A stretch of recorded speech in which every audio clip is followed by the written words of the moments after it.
እየሰማችሁ ያላችሁ ሰዎች በሙሉ በቲክቶክ በዩቲዩብ እጅግ በጣም የሚወደው ለነፍሱ የሚሳሳለት ጓደኛውን ፎቶ እየለጠፋችሁ ገዳዩ ይሄ ነው እያላችሁ ፕሊስ በሰው ህመም ላይ ሌላ ህመም አትጨምሩ። ባካችሁ ምንም የማታውቁት ነገር ላይ እንደዚህ አይነት ቅስም ሰባሪ ነገሮችን ደግማችሁ እንትን አታድርጉብን። ሰው ሀዘኑን የቻለበት ፕሊስ ስንት ነገር መስዋዕት የሆነለት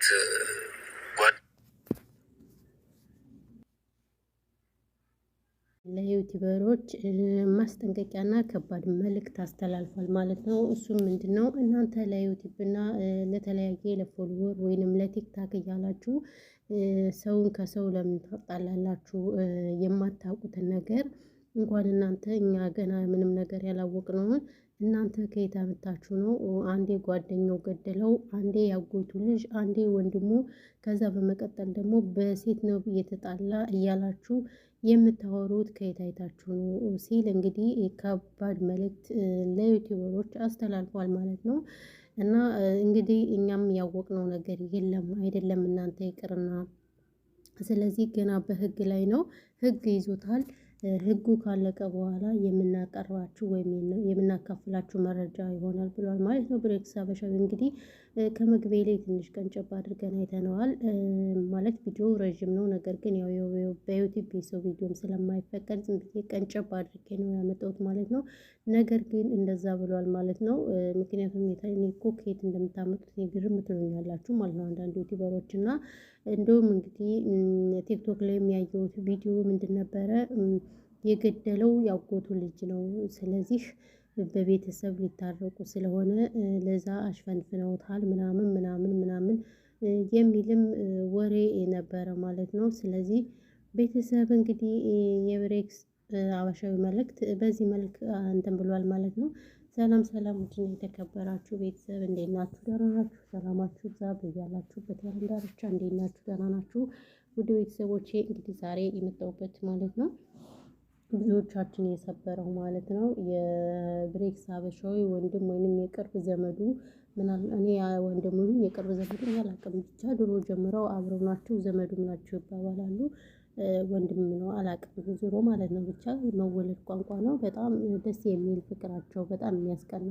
በተለይ እነ መሲ ሳውዲ ላይ ባሉበት ጊዜ በጣም በቃ ምን ልበላችሁ ቤተሰብ ናቸው። በቃ ከአንድ እናት የተወለዱ ኢቭን እንኳን ኢትዮጵያ ሄደው ራሱ አልተላቀቁም ነበረ። እስር ቤት ሲገቡ ምንም ሲገቡ አብረው ነው የገቡት። በጣም ያሳዝኑ ነበረ እውነት ለመናገር።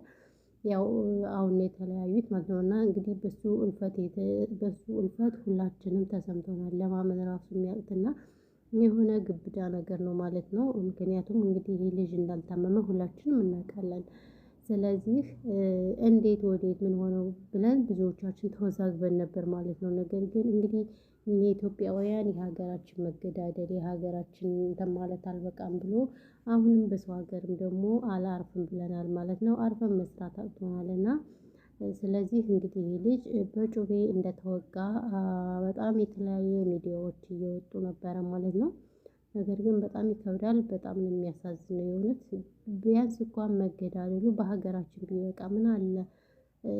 የሰው ሀገሩን እንኳን ብንተው እዚህ ጋር ስደት መተን እዚህ ጋር በስመ አብ ወልድና እንግዲህ በዚህ የተነሳ ያው በጣም ብቻ ነው አንዳንዴ የማወራው ራሱ ያቅተኛል። ውሸት ሁሉ ይመስለኛል፣ ፕራንክ ሁሉ በቃ ሳስበው ማለት ነው። ምን አለ ውሸት በሆነ እላለሁ። በጣም ነው ያሳዝነኝ።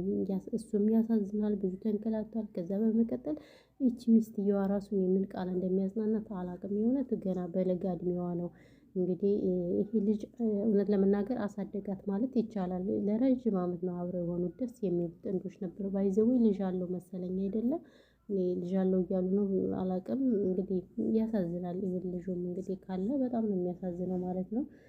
እና ስለዚህ ይህንን መልእክት እንግዲህ ብሬክስ ሀበሻዊ አሁንም እየደጋገመ ተናግሯል ማለት ነው። እባካችሁ ተውን፣ ከቁስል ላይ ቁስል አትጨምሩብን። ከየት እያመጣችሁ ነው? ጓደኛው ስንት መስዋዕት የከፈለለት ጓደኛው ነው፣ ብዙ ነገር ያደረገለት ጓደኛው ስለሆነ እናንተ ከየት አይታችሁ ነው እሱ ገደለ እያላችሁ የምትለጥፉት ምናምን ነገር።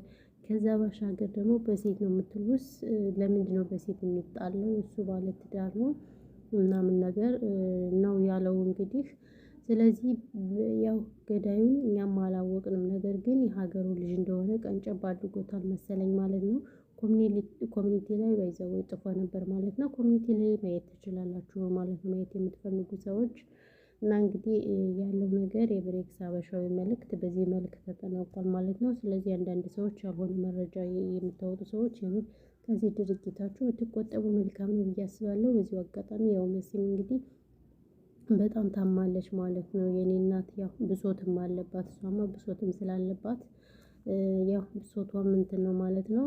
ስለዚህ እግዚአብሔር እሷን የሚያጽናት ማለት ነው። ከሀዘን ላይ ሀዘን በጣም ከባድ ነው የእውነት። አንድ የሆነ ነገር ከሆናችሁ በሰው መደጋገም ብቻ በጣም ያስጠላል በእውነቱ ከሆነ ማለት ነው። እና እንግዲህ ፈጣሪ ያጽናት ነው የምለው፣ ሌላ ምን እላለሁ።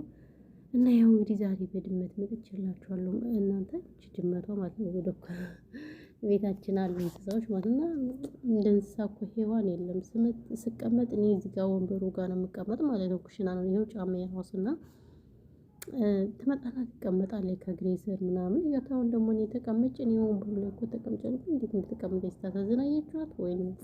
እንደ እንስሳት እኮ ግን ሔዋን የለም። የምሬን ነው የምላችሁ። እያት አቀማመጧ ምኗ በቃ እና ይሄ ነው የምላችሁ ማለት ነው። ውድ ቤተሰቦቼ ለማንኛውም ሰላማችሁ ብዙ ትርፍርፍ ይበልልኝ። ፈጣሪ ሀገራችን ኢትዮጵያን ሰላም ያድርግልን። ጦርነት፣ ዘረኝነት፣ ሁሉም ነገር በቃ ይበላል ማለት ነው።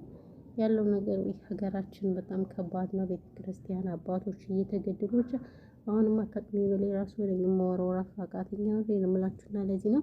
በተረፈ ሰላማችሁ ብዙ ትርፍርፍ ይበልልኝ። እኔ ምርጥ ወሬ ያለብዛባችሁ ገንዘብ ዘውባችሁ